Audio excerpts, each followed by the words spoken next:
What happened to Susan's mom in Desperate Housewives? So, Susan's mom, Sophie, gets cancer in season 7, or it's revealed that she has cancer in season 7. And that's, of course, the reason why Sophie is unable to give Susan a kidney.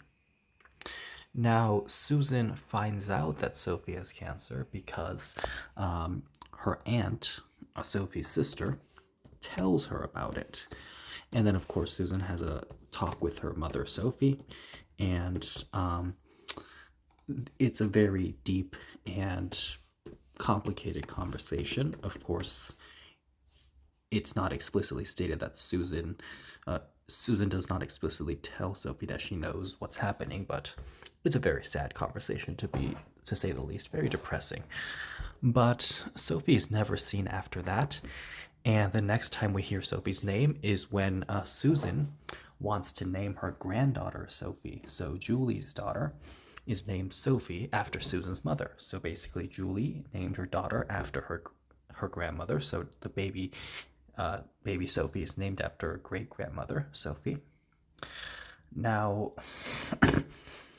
of course, in real life, people are named after family members all the time, many of whom are still alive. So many family members that are alive do get their names passed on. But of course, it also works in the way where many family members that are dead, they get their relatives named after them too. So Sophie could have died, and maybe they just named Julie's daughter Sophie to honor Sophie.